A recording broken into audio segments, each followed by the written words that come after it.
میرے نبی پاک صلی اللہ علیہ وسلم نے 3 باتیں بیان کی اور بڑے میٹھے، بڑے ٹھنڈے، بڑے خوبصورت. اس خدا را جنہوں نے بچیوں کے رشتے کرنے، منت کر رہا ہوں جنہوں نے بچوں کے رشتے کرنے، خدا را ان کی بنیاد صحیح رکھنا. ہم تو ایک سائیڈ پہ ہو جائیں گے، بڑے لوگ تو بڑی جلدی کونوں میں گھس جائیں گے. ان کو آگ میں نہ جھونکنا. خدا را بیٹے کے ساتھ ظلم نہ کرنا، بیٹی کے ساتھ زیادتی نہ کرنا. ان کو ساری زندگی آپس میں جھگڑنے کے لیے تنہا نہ چھوڑ دینا. میرے نبی کریم صلی اللہ علیہ وسلم نے فرمایا 3 چیزیں دیکھ کے لوگ شادی کرتے ہیں. حضور کیا؟ اللہ کے حبیب نے فرمایا لوگ دولت دیکھ کے شادی کرتے ہیں. اپنی بیٹے اور بیٹے کی شادی دولت دیکھ کے نہ کرنا، دولت متکبر بنا دیتی ہے. لفظ حدیث میں فرمایا نہ خالی دولت نہ دیکھنا، خالی دولت دیکھ کے شادی نہ کرنا، یہ متکبر بنا دے گی. اور جو بیوی دولت لے کے آئے گی، جب وہ خامد کو عزت نہیں دے رہی تو خامد کی ماں کا تو دوسرا حصہ ہے، خامد کے باپ کا تو تیسرا درجہ ہے، اس کے بہن بھائیوں کا تو چوتھا درجہ ہے. تو بھائی جو خامد کو ہی سمجھتی ہے کہ یہ تو میری دولت کے پیچھے آیا ہے، تو کسی اور کو کس نظر سے وہ دیکھے گی؟ میرے نبی کریم علیہ السلام نے فرمایا لوگ چہرے کی ظاہری خوبصورتی دیکھ کے شادی کرتے ہیں، ظاہری خوبصورتی دیکھ کے، خالی حسن دیکھ کے شادی نہ کرنا، یہ تو سرکش بنا دیتا ہے. حضرت ابو بکر شبلی رحمۃ اللہ علیہ صوفی بزرگ تھے. ایک نوجوان آ گیا، کہنے لگا حضور میں آپ کی بیٹی پہ عاشق ہو گیا ہوں، اور میں ڈائریکٹ اس کی طرف نہیں گیا، میں نے اس کو کوئی وسوسہ دے کے اپنے ساتھ اس کو ایڈجسٹ کرنے کی کوشش نہیں کی، میں اخلاقیات کے دائرے میں رہ کے رشتہ لینے آیا ہوں. فرمایا تجھے میری بیٹی کی کون سی چیز اچھی لگی؟ نوجوان کہنے لگا خوبصورت بڑی ہے. آپ نے فرمایا ٹھیک ہے تو 1 مہینے کے بعد آنا، میں تیرا رشتہ کر دوں گا. حضرت نے اس کو دوائی کھلائی، بچی کو دست آنے لگے، پخانے لگ گئے. 1 مہینہ سارا وہ پخانے کرتی رہی. وہ جو پخانہ کرتی تو ایک مٹکے میں گھڑے میں سنبھال دیتے. 1 مہینے کے بعد وہ نوجوان آیا، اس نے دیکھا کہ اس کی آنکھوں کے نیچے سیاہیاں پڑ گئی ہیں، رنگ بدل گیا ہے، کمزور ہو گئی ہے، ہاتھ کانپتے، ہڈیوں کا گٹھا بن کے لگی ہوئی ہے. فرمایا آجا میں تیار ہوں. پردہ ہٹایا کہ جی میری بیٹی ہے شادی. کہنے لگا میں نے تو نہیں اس سے شادی کرنی.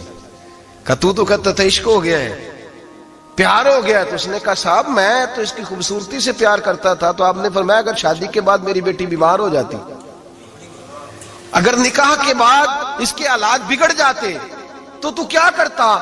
آپ نے فرمایا ادھر آ میں تجھے بتاؤں تجھے پیار کس چیز کے ساتھ تھا.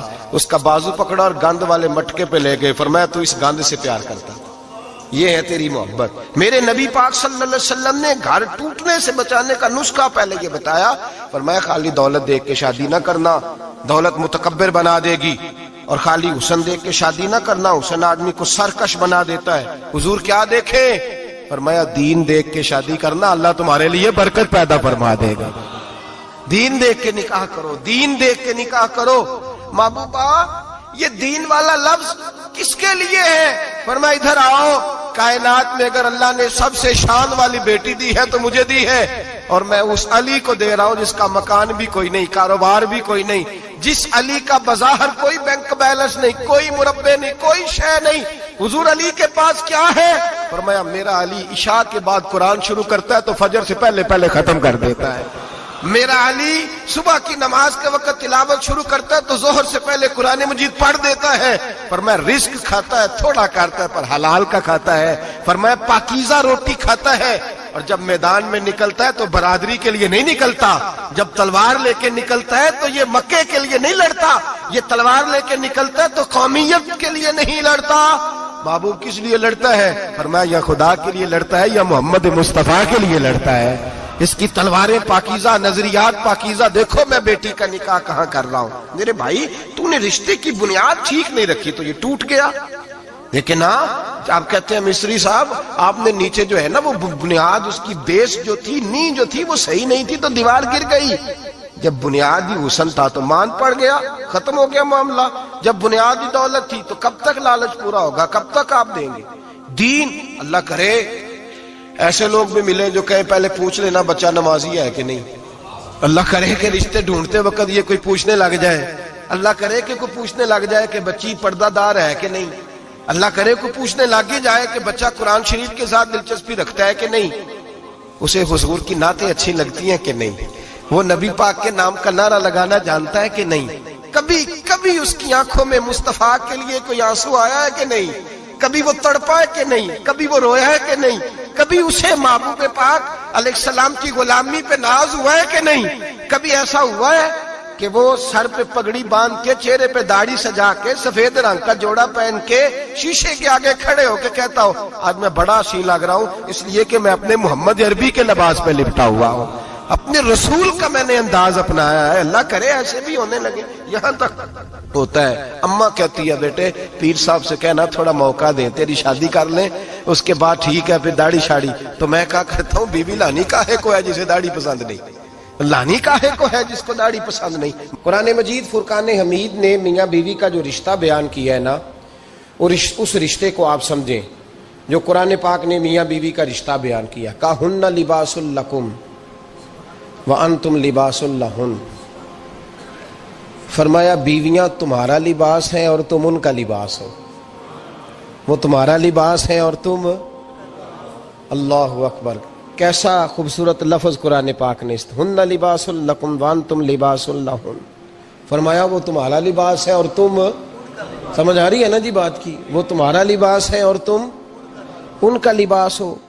تین خوبیاں تو ہر لباس میں ہوتی ہیں، تین چیزوں کے لیے لباس پہنا جاتا ہے، تین چیزیں، تین قسم کی آسائشیں لباس میں پائی جاتی ہیں، اس پر تو تمام مفسرین کا اتفاق ہے۔ سب سے پہلی چیز، لباس جو ہوتا ہے وہ بندے کو گرمی اور سردی سے بچاتا ہے۔ سخت سردی میں لباس لے لیں تو بندہ سردی سے بچ جاتا ہے۔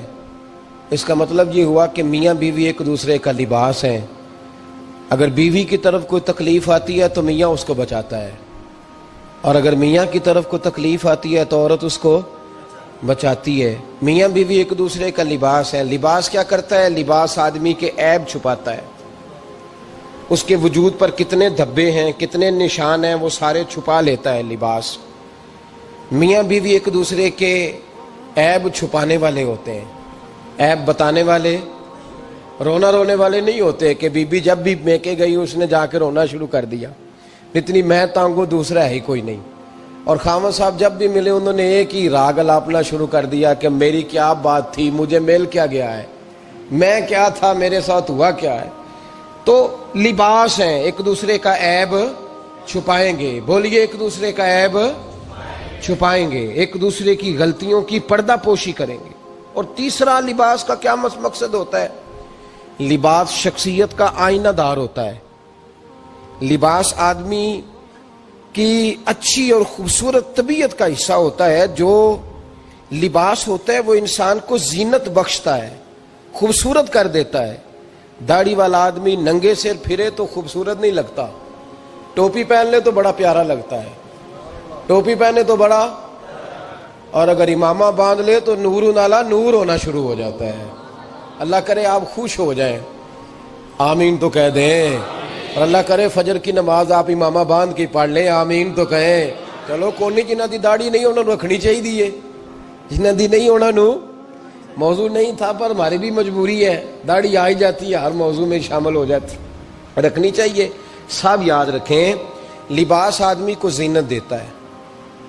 قرآن مجید کے لفظوں پہ غور کرو، اگر تو شادی کے بعد بیوی کے آنے کی وجہ سے خامد کو سکون نہیں ملا تو اس کا مطلب ہے اس نے گھر کو زینت نہیں دی، اور اگر شادی کے بعد اس بچی کو تحفظ نہیں ملا، اس کو اپنے گھر کے اندر سکون نہیں ملا، تو اس کا مطلب ہے خامد نے اسے زینت، اس لباس نے زینت نہیں دی۔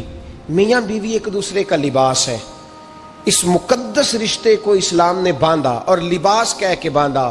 میرے رسول کریم علیہ السلام نے پہلے تو خارجی لوگوں کو منع کیا ہے۔ میری ذاتی رائے یہ ہے کہ میاں بیوی کی ذاتی لڑائی کوئی بھی نہیں ہوتی، ذاتی لڑائی، میری باتوں کی سمجھ تو آ رہی ہے نا آپ دوستوں؟ کوئی نہیں آ رہی؟ اللہ جزا دے آپ۔ میاں بیوی کی ذاتی لڑائی کوئی نہیں ہوتی۔ ہوتا پتہ کیا ہے؟ لڑکے سے پوچھیں کہ بتائیں جناب کیا حال ہے، تو کہتے ہیں بیوی میری صحیح ہے، اس کے گھر والے نہیں صحیح۔ سنا ہے آپ نے بھی کبھی یہ لفظ؟ تو اسی طریقے سے اگر لڑکی سے پوچھیں کہ تیرا کیا حال ہے تو کہتی ہے خامن تو میرا دھیان رکھتا ہے، اس کی اماں نہیں خیال رکھنے دیتی۔ تو لڑائی جو ہوتی ہے وہ تیسرے آدمی کی وجہ سے ہوتی ہے۔ تیری اماں آئی تھی تو اس طرح کہہ گئی، تو تیرا بھائی آ گیا تھا تو وہ یہ کہہ گیا، تیسرے فرد کی وجہ سے۔ میرے نبی کریم علیہ الصلوۃ والسلام نے تیسرے بندے کو سمجھایا ہے، تیسرے فرد کو حضور نے سمجھایا ہے۔ نبی پاک علیہ الصلوۃ والسلام نے فرمایا خبردار، ماں، بھائی، بیٹا، باپ سارے لحاظ کریں، بسنے دے میاں بیوی کو۔ اگر شادی کر دیا تو ان کو سکون سے رہنے دو۔ تم دو جملے کہہ کے چلے گئے، کوئی عیب نکال کے جو چھپا ہوا تھا خامن کی نظر میں وہ نکال کے بتا دیا کہ تیری بیوی یہ کام بھی کرتی ہے، اب تم تو ہٹ گئے وہ بات کہہ کے، اب انہوں نے اکٹھے رہنا ہے، ان کی زندگی مصیبت کا شکار ہو گئی، آزمائش میں آ گئے وہ دونوں، ساری زندگی کڑتے رہے۔ ایک عیب نکال کے لڑکی کے گھر والے لڑکے کا اسے بتا کے چلے گئے تیرے خامد میں یہ عیب پایا جاتا ہے، وہ ساری زندگی کڑتے رہیں گے، تکلیف میں رہیں گے، انہوں نے تو اکٹھے رہنا ہے۔ بتانے والا چلا گیا، میرے رسول کریم صلی اللہ علیہ وسلم فرماتے ہیں لعنتی ہے وہ شخص، لعنتی ہے وہ شخص۔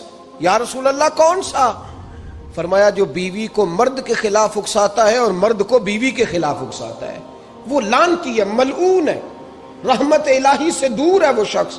انہیں قریب کرنے کی کوشش کر، تو ان کے اندر محبت پیدا کرنے کی کوشش کر۔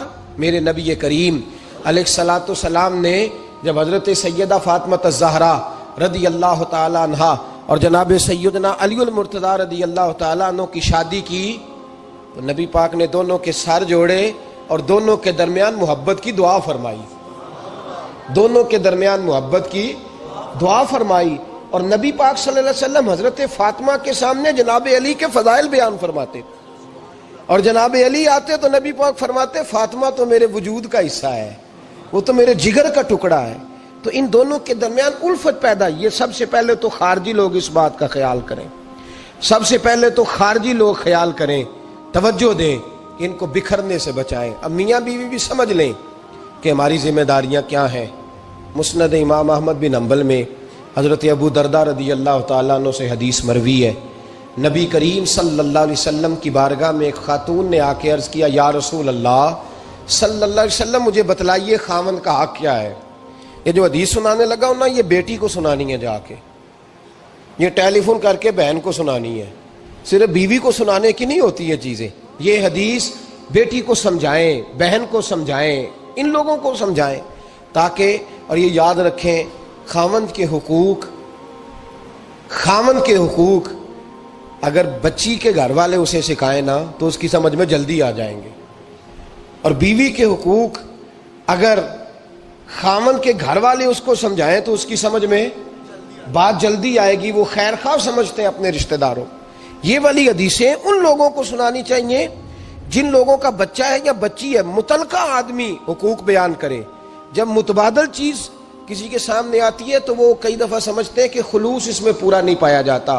حضرت ابو درداء رضی اللہ تعالیٰ عنہ فرماتے ہیں ایک خاتون حضور کی بارگاہ میں آئی، عرض کرنے لگی، یا رسول اللہ صلی اللہ علیہ وسلم میں نکاح کرنا چاہتی ہوں، شادی کرنا چاہتی ہوں، مجھے بتلائیے خاوند کا حق کیا ہے، اگر تو میں ادا کر سکتی ہوں تو میں نکاح کروں، ورنہ میں اس کام سے بچوں۔ میرے نبی کریم علیہ الصلوۃ والسلام نے فرمایا، بی بی اگر خاوند کے ناک سے رینٹ نکلے، ریشہ نکلے، پیپ بہے اس کی ناک سے، اور بی بی اپنی زبان سے وہ صاف کر دے تو پھر بھی اس کا حق ادا نہیں ہوتا۔ حضرت ابو درداء کہتے ہیں آنکھ کھول کے اس عورت نے دیکھا تو میرے نبی پاک نے اگلے جملے ارشاد فرمائے، حضور نے فرمایا تو ان باتوں میں حیرت کر رہی ہے، میں اگر خدا کے علاوہ کسی کو سجدے کا حکم دیتا تو میں عورت کو کہتا اپنے خاوند کو سجدہ کرے، میں اس کو کہتا یہ کام کرے۔ میرے رسول کریم علیہ الصلوۃ والسلام نے حقوق کا تعین فرمایا، حقوق کا تعین فرمایا، اور نبی کریم صلی اللہ علیہ وسلم نے فرمایا جو عورت اس حال میں مر گئی، اس حال میں دنیا سے گئی کہ اس کا خاوند اس سے راضی تھا، اس کا شوہر اس سے راضی تھا، اس کا گھر والا اس سے مطمئن تھا، تو میرے نبی پاک فرماتے ہیں جب دنیا سے جائے گی تو رب کریم جنت کا دروازہ کھول کے فوراً ہی جنت میں داخل فرما دے گا، اس کو بغیر روک ٹوک جنت دے دی جائے گی۔ شرط یہ ہے کہ وہ جب دنیا سے جائے تو اس حال میں جائے کہ اس کا خاوند اس سے شکوے نہ کرتی پھرے، شکایتیں نہ کرتی پھرے، شکایتیں نہ کرے۔ ہمارے زمانے میں شکایتیں ہوتی ہیں اور خواتین عورتیں اس بات کو سمجھتی نہیں کہ اللہ نے جو میرے نصیب میں رکھا تھا اور جو خامد رب نے میرے لیے پسند کیا تھا وہ اللہ نے مجھے عطا فرما دیا ہے۔ وہ شکوے کرتی ہیں، شکایات کرتی ہیں، اور دوسری عورتوں کو سامنے رکھ کے وہ فلاں کے حصے میں یہ چیز آئی، فلاں کے حصے میں یہ چیز آئی، فلاں کا خامد یوں کرتا ہے، شکوہ کرتی ہیں۔ میرے رسول پاک علیہ السلام نے فرمایا عورتیں کثرت سے جہنم میں جائیں گی، کثرت سے۔ تو ایک صحابی رو پڑے، ایک حدیث میں لفظ یہ ہے رو پڑے، عرض کرنے لگے یا رسول اللہ وہ ہماری مائیں بھی ہیں، بیٹیاں بھی ہیں، بہنیں بھی، حضور جہنم میں جائیں گی؟ نبی پاک صلی اللہ علیہ وسلم نے فرمایا ایک تو وہ عیب جوئی کرتی ہیں، غیبتیں کرتی ہیں، دوسرا رب کا شکر ادا نہیں کرتی، اور تیسرا فرمایا اپنے خامن کا بھی شکریہ ادا نہیں کرتی، بات بات پہ ناشکری کرتی ہیں، بات بات پہ ناشکری کرتی، اس سبب سے جہنم میں جائیں گے۔ عورت کے حقوق کا تعین فرمایا، اور ساتھ ہی میرے رسول پاک علیہ السلام نے مرد کی طرف توجہ فرمائی، اور کیا خوبصورت لفظ ارشاد فرمائے، فرمایا تم میں ہر آدمی اپنے آپ کو اچھا سمجھتا اور اچھا کہتا ہے، ہر آدمی کہتا ہے، لیکن کوئی اگر مجھے آ کے پوچھے گا کہ محبوب آپ کی امت میں اچھا کون ہے، تو حضور فرماتے ہیں میں اسے اچھا سمجھوں گا جو اپنے گھر والوں کے حق میں اچھا ہے، جو اپنی بیوی خیرکم لأہلہ، تم میں سے بہترین وہ ہے جو اپنے گھر والوں کے لیے اچھا ہے۔ اور فرمایا جاؤ میرے گھر جا کے پوچھ لو وانا خیرکم لأہلی، میں تم سب سے زیادہ بڑھ کر اپنے گھر والوں کے لیے اچھا ہوں۔ تم میں بہترین وہ ہے جو اپنے گھر والوں کے لیے، بال بچوں کے لیے، بیوی کے لیے اچھا ہے۔ رسول کریم علیہ السلام نے خامن کو حکم دیا اور ارشاد فرمایا کہ عورت ٹیڑھی لکڑی ہے، بیچاری کو اللہ نے عقل پوری نہیں دی۔ ایک بچہ چھوٹا ہوتا ہے، ہمیں پتہ ہوتا ہے کہ اس کا شعور پورا نہیں، اگر کوئی غلطی کرے تو کیا اسے نکال دیا جاتا ہے گھر سے؟ بولے، چھوٹا بچہ ہے، وہ کئی دفعہ بڑا نقصان کر دیتا ہے، آپ کیا کہتے ہیں؟ اسے مارتے ہیں، کلاڑی لے آتے ہیں اس کے لیے؟ اس طرح کرنا چاہیے، اس کے ابے کو بلا لینا چاہیے، بےزتی کرنی چاہیے پنچایت میں بٹھا کے کہ یہ غلطی کی ہے تیرے بچے نے۔ بھائی دادا یہ کام کرتا ہے؟ بولے نا، کیوں نہیں کرتا؟ وہ کہتا ہے ہمارا بچہ نہ سمجھ ہے، اپنا پوتا ہے، ہمارا اپنا ہے، اگر ہم اس کا باہر نکالیں گے تو بڑا کام غلط ہو جائے۔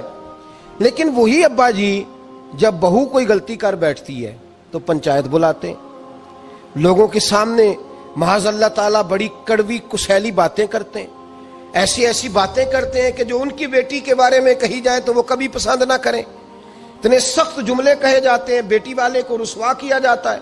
میرے نبی کریم علیہ السلام نے فرمایا یہ ٹیڑھی لکڑی ہے، بیچاری کو اللہ تبارک و تعالیٰ نے اپنی حکمت کے تحت عقل عادی عطا فرمائی ہے، تم اگر چاہو گے سیدھی کرنا تو یہ ٹوٹ جائے گی، سیدھی نہیں ہوگی۔ حضور کیا کریں؟ فرمایا اس کے ساتھ گزارا کرو، اللہ تمہیں اجر عطا فرمائے گا، اس کے ساتھ وقت گزارو، اللہ تمہیں اس کا، یہ ذہن بنانا چاہیے خامند کو کہ یہ، اور خامند کی ذمہ داری ہے۔ اعلیٰ حضرت رحمۃ اللہ علیہ نے فتاوی رضویہ کی 24ویں جلد میں بالتفصیل لکھا ہے، آپ فرماتے ہیں خامند کی ذمہ داری ہے عورت کو کپڑا فراہم کرنا، روٹی فراہم کرنا، رہنے کے لیے گھر دینا، نان نفقے کا خیال کرنا، اور آپ فرماتے ہیں اگر وہ مطالبہ کرے تو ہفتے میں ایک دن اس کے ماں باپ سے ملانے بھی لے جا سکتا ہے۔ ہفتے میں، جی کوئی نہیں بول دے تسی، ہفتے نہیں، یہ نہیں صحیح لفظ، ہر ہفتے اے سوکھ ہے۔ کدوں ملان کھڑنا ہے؟ پاویں نہ بولو، گل جڑی سچی ہو تے سچی ہے۔ ملان کدوں لے جانا ہے؟ اچھا اپنی اماں نو روز ملدا ہے سویرے شام، تے وہ کہندی مینوں بھی اماں نو ملا لیا، تے کہندا روز نہیں جائیدا، تو تم ہی نہ ملا اپنی اماں نو روز بھائی۔ لیکن ہاں اعلیٰ حضرت فرماتے ہیں ہفتے میں ایک دفعہ ماں باپ سے، بولے بیٹی کا پیار ماں باپ سے زیادہ ہوتا ہے کہ بیٹے کا؟ لو تو سارے نو پتا ہے، یعنی تسی گھٹ کر دے ہو نا، تاں بیٹی دا نام لیا جے، صحیح بات کر رہا ہوں؟ تو جس کا پیار زیادہ ہے اس کو روک دیا، کہتے نہیں روز نہیں جائیدا، سال بعد جائیں، بلکہ ان تے اللہ خیر کرے، اللہ پاک فضل کرے، داماد صاحب کی عزت ہی نہیں نہ ہوتی، اس کو آنکھوں پہ بھی اٹھائے تو کہتے تیرے گھر دے میری عزت نہیں کردے، پتہ نہیں ہن تو عزت بھائیا کیڑی شے دا نام رکھیا ہے، وہ کیڑی ہے جڑی تینوں چاہیے ہے، اللہ ہی بہتر جانتا ہے۔ عزت نہیں کرتے تو لہذا میرا پروٹوکول نہیں، پھول لے کے کھڑے نہیں ہوتے گلی میں، وہ باہر نہیں نکلتے، وہ اشتہار نہیں چھاپتے کہ داماد صاحب آ رہے ہیں۔ اور ویسے بھی میں کہاں جاؤں، مطلب یہ کہ چپس بھی نہیں ہے، انہوں نے سنگ مرمر بھی نہیں لگوایا ہوا، تو میں کیسے جاؤں، میری شان کے خلاف۔ اعلیٰ حضرت فرماتے ہر ہفتے وہ بیٹی جو ہے، تو بیٹیاں بیٹیاں ہوتی ہیں، اور یہ تو اس دن پتہ چلتا ہے نا جب اپنی بیٹی بندہ ڈولی میں ڈالتا ہے، پھر پتہ چلتا ہے کہ دل کرتا ہے ہر ہفتے اس کو ملنے کو، دل کرتا ہے کہ وہ آئے، چہرہ دکھائے، ایک دفعہ مل جائے، ہر ہفتے اس کو ملوانے لے کے جائے، اس کی غلطیاں معاف کرے، اس کے عیبوں پہ پردہ ڈالے، اس کی کوتاہیوں کا خیال کرے، اس سے درگزر کرے۔ میرے نبی کریم صلی اللہ علیہ وسلم نے فرمایا میں اپنی امت کو حکم دیتا ہوں کہ اپنی بیوی سے بغض نہ پالنا، بغض نہ پیدا کرنا، کوئی غلطی کرے تو بغض نہ پیدا کرنا، بغض نہ رکھ لینا سینے میں کہ تو ہے ہی ایسی، تو ہے ہی، بغض نہ پالنا۔ اور کیا خوبصورت لفظ ہیں حضرت خدیجہ الکبریٰ کے سرتاج کے، اور کیا لفظ ہیں جناب سیدہ آمنہ کے لال کے۔ میرے نبی پاک فرمانے لگے اگر تمہیں اپنی بیوی کی کوئی عادت ناپسند ہے تو غور کر لو، ڈھونڈ لو، اس میں ایسی بھی عادت تمہیں ضرور مل جائے گی جو تمہیں بڑی پسند ہوگی۔ ڈھونڈ لو، غور کر لو، مل جائے گی، کوئی ایسی بھی مل جائے گی جو تمہیں بڑی پسند ہوگی، وہ بھی تمہیں مل جائے گی۔ ڈھونڈو تو صحیح، تلاش تو کرو، بغض کی اینک نہ لگانا، بغض کی اینک لگا کے دیکھو گے تو کچھ نہیں ملے گا۔ نبی رحمت سید عالم صلی اللہ علیہ وسلم، پہلی بات یہ ہے کہ اللہ کے حبیب نے تعین فرمایا، اور پھر عملی طور پر حضور نے وہ چیزیں کر کے دکھائیں